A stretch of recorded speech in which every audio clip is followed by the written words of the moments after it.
Olá, meu nome é Diogo Moreira, sou auditor fiscal da Receita Federal e eu estou aqui para te ajudar a sair dessa vida bandida que é estudar para concurso. No vídeo de hoje eu vou responder um e-mail muito interessante e bem elaborado de um seguidor de 19 anos, começo da faculdade, que já quer estudar para a Receita Federal, quer saber algumas coisas ali sobre a Receita para definir o futuro dele.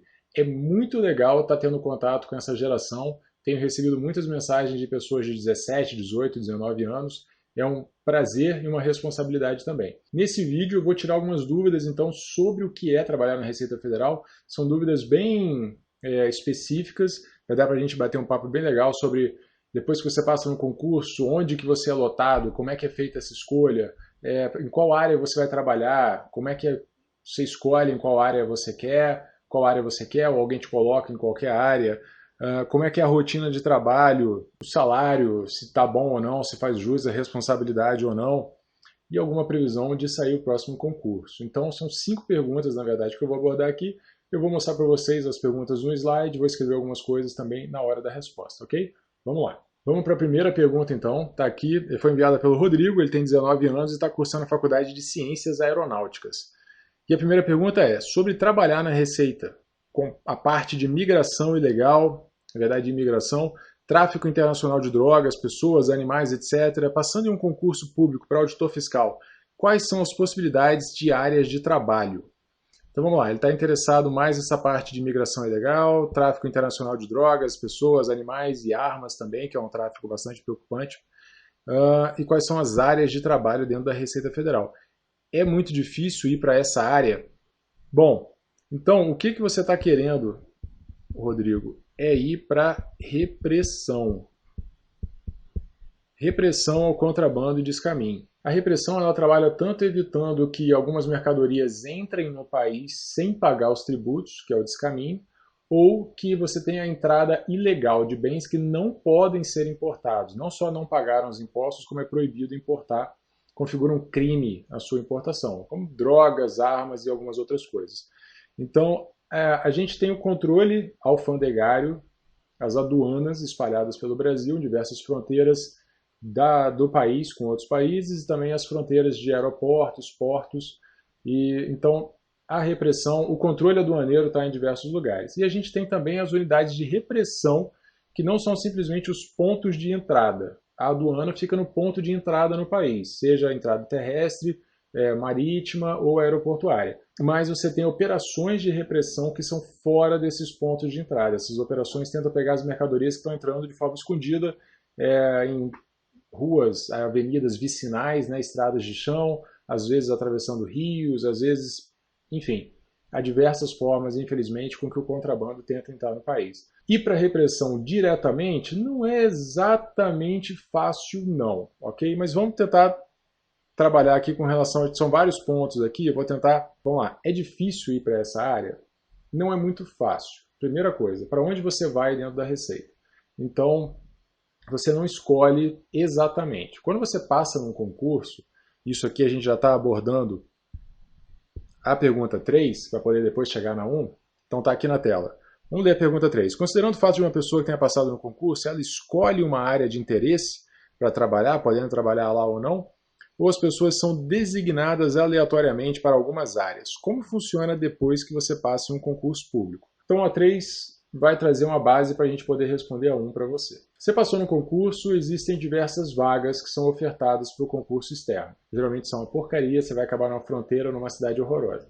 Mas eu fui morar no Chuí, passei um ano morando no Chuí, fronteira com o Uruguai, lá no sul do Rio Grande do Sul, o ponto mais sul do Brasil. Você tem a ordem de classificação no concurso. O primeiro colocado, o segundo, o terceiro, até o 284, que foi o Diogo Moreira, e foi por isso que eu consegui pegar o Chuí como melhor alternativa. Tinha coisa pior, tá? O número 450 com certeza ficou numa cidade pior. Existem diversas vagas em diversas localidades. E aí é obedecida a ordem de classificação no concurso para você escolher a localidade. Primeira coisa é essa. O primeiro colocado escolhe a vaga dele. O segundo colocado escolhe qualquer outra vaga menos a que o primeiro escolheu.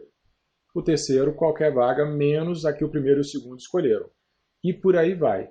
Então, se ninguém estiver querendo, você está em 10º, e nenhum dos 9 quis uma vaga em São Paulo, por exemplo, você nem tinha uma vaga, por exemplo. Você nem estava em primeiro colocado, mas você conseguiu a sua vaga em São Paulo, porque nenhum dos 9 antes de você quis essa vaga. Quanto mais bem colocado, maior a chance de você pegar uma vaga muito boa, ou pelo menos uma vaga mais aceitável, como Brasília e São Paulo, que são duas cidades que têm, sim, uma grande quantidade de vagas, normalmente, em qualquer concurso da Receita Federal. Esse é o aspecto da pergunta 3, para quando a gente tem que falar o que acontece depois que você passa um concurso público, se você escolhe uma área de interesse. Antes da área de interesse é a localidade, foi isso que eu expliquei agora.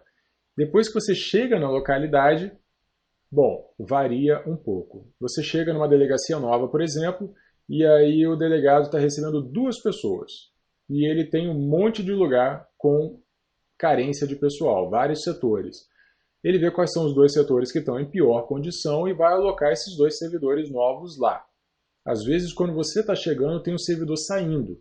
Antes do concurso externo, é feito um concurso de remoção interna. É chamado de concurso, mas não tem prova, tá? A pontuação é por antiguidade. Se você está há 365 dias na Receita Federal, você tem 365 pontos. Mais ou menos porque quando você está numa cidade muito ruim, a pontuação é dobrada, por exemplo, é multiplicada por 1,5. Quando você está numa cidade boa, a pontuação é só 1 ponto por dia. Mas existe essa pontuação, então cria-se novas vagas na Receita Federal, você pega e oferta essas vagas para quem já está dentro da casa, para quem já é auditor, analista da Receita. Tem aquela dança das cadeiras, lembrando que os concursos de auditor e de analista são separados, você não pode trocar vaga com um auditor, não troca com um analista e vice-versa.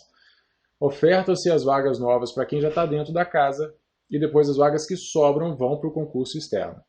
Ok? Quando a pessoa está saindo lá do Chuí, por exemplo, abriu uma vaga no Chuí, então essa vaga está sendo ofertada para o concurso externo. Aí você está chegando no Chuí.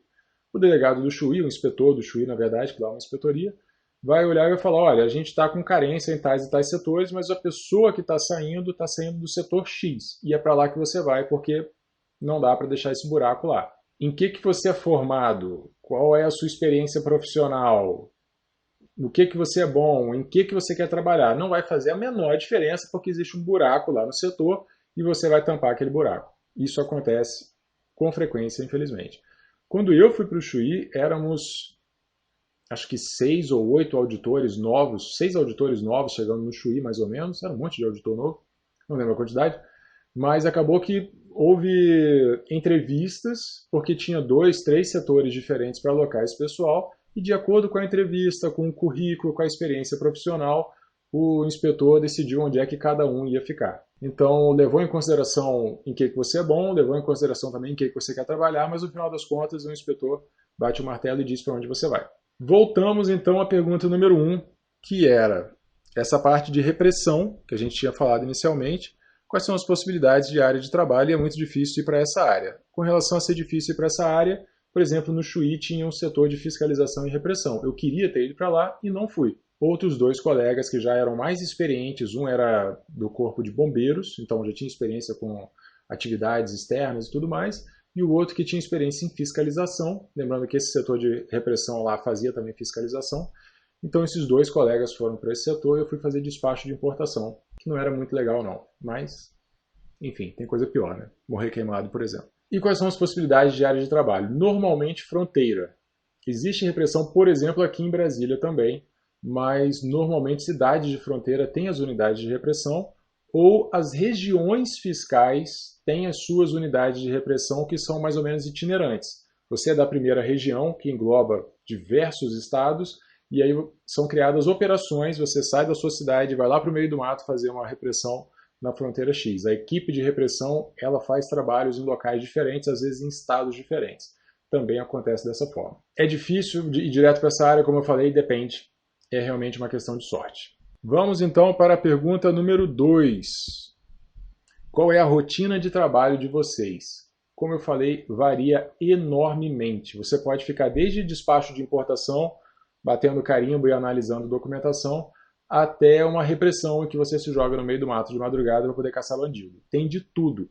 Aqui em Brasília, por exemplo, a gente tem as unidades centrais, que são coordenações nacionais que coordenam a elaboração e a evolução de sistemas informatizados, por exemplo, uma declaração que é criada ou como que ela evolui com o passar do tempo. Você tem uma coordenação mais específica para controle de seleção, processos de seleção de contribuintes para fiscalização. Você tem coordenações que são mais ligadas à área internacional. Então, de vez em quando tem uma viagem internacional, alguma coisa assim, lida mais com as outras aduanas, com essa troca de informações também. Tem de tudo. Em termos de delegacia, normalmente você tem um setor de fiscalização, você tem um setor de análise de restituições, compensações e outras coisas assim, de tributos internos. Você tem atendimento ao público também. São as delegacias, elas têm essas coisas, essas quantidades de setor um pouco menor, uma coisa um pouco mais básica. As unidades centrais são todas aqui em Brasília, praticamente, e aí tem esses trabalhos mais variados. E tem também as alfândegas, as aduanas, que tem aquele trabalho de controle de bagagem para quem está chegando via aeroporto, controle de cargas nas fronteiras terrestres e marítimas, por exemplo, também na aérea, né? Aqui no aeroporto de Brasília a gente tem um setor específico que analisa essa parte das cargas e tudo mais. Enfim, tem muita coisa diferente, você com certeza vai achar uma que você vai gostar. Pode não ser na primeira nem na segunda remoção, às vezes você faz 5 remoções até conseguir finalmente um lugar que você gosta. Pergunta número 4. Em relação ao salário, ele faz jus à responsabilidade da profissão? Eu acho que sim. É uma responsabilidade muito grande, é um trabalho muito complexo em alguns setores, em outros setores é uma coisa que qualquer um poderia fazer. Você fica assim, para que eu estou ganhando isso tudo? Mas para alguns trabalhos, sim, de fiscalização, de análise, de processo e tudo mais, você tem que ter um conhecimento muito grande de contabilidade, de direito. Então, existem áreas específicas em que a pessoa tem que ser realmente muito boa para conseguir fazer o que ela faz. E todo mundo que é aprovado no concurso, teoricamente, é uma pessoa muito boa, muito capaz de fazer essas coisas. Então, é um salário alto, mas é também uma responsabilidade muito alta. Você está lidando, às vezes, com reflexos, o trabalho que você faz reflete no Brasil inteiro. E, assim, é uma responsabilidade muito grande. E a quinta pergunta, existe alguma previsão de quando sai o próximo concurso? Como funciona isso? Por que demora tanto para ter mais um? Eu tenho certeza que pela vontade da Receita, a gente teria concurso todos os anos. Mesmo que fossem concursos pequenos, de 20 vagas, por exemplo, pequenos para o histórico da Receita, o ideal com certeza seria ter uma reposição anual, porque todo ano tem aposentadoria, todo ano uma pessoa consegue sair daqui para lá, todo ano tem alguém demitido, então vagas vão surgindo e é interessante ter essa oxigenação dentro do órgão, seria muito legal. A Receita gostaria de fazer pelo menos a cada 2 anos e vinha fazendo ali mais ou menos a cada 2 anos. Para auditor, pelo menos, a gente teve 2014, 2012, 2009, 2005, então ela tenta na medida do possível. Quem é que decide quando vai sair o concurso? O governo. O governo às vezes dá o orçamento para novas contratações, às vezes não. Então, num cenário de recessão econômica, por exemplo, o governo fica sem dinheiro, ele segura os concursos. É isso que a gente está vendo agora. Mas a Receita é um órgão muito importante para o governo, é quem faz a arrecadação realmente. Então, eu não vejo como a gente ficar muito tempo mais sem ter um concurso. Espera-se que 2020, mesmo que emergencialmente, a gente tenha um concurso da Receita Federal. Mas na prática, ninguém sabe. Faça a sua parte, isso é um papo para um outro vídeo. Faça a sua parte, vá estudando, para quando sair o concurso você está pronto. E lembre-se, Receita Federal é só uma, mas a gente tem 27 receitas estaduais e milhares de receitas municipais também, todos com cargo de auditor, geralmente com salários muito bons, alguns até melhores do que da Receita Federal. Então, comece seus estudos e tenta fazer já a sua parte para ir aprendendo a maioria dessas matérias desde agora. Muito obrigado pela dúvida, Rodrigo. Você que está assistindo, muito obrigado por ter assistido até aqui. Mande suas dúvidas aqui nos comentários, vai que eu escolho alguma coisa para gravar um vídeo depois, é sempre legal estar conversando com vocês aqui. Tem um outro vídeo que eu estou lançando também neste momento, então já corre daqui para lá, é sobre como estudar para a Receita Federal. Quais são as matérias, qual é a melhor bibliografia, como é que você organiza os seus estudos, quais matérias você estuda primeiro, quantas matérias por dia, aquela coisa toda de uma forma geral vai estar explicada nesse próximo vídeo que está aparecendo aqui na tela já. Se você gostou desse vídeo, clique em curtir, por favor, se inscreva no canal se você ainda não se inscreveu. Se você conhece alguém que está estudando para a Receita Federal, manda esse vídeo para essa pessoa, por favor. E é isso. Muito obrigado e até a próxima.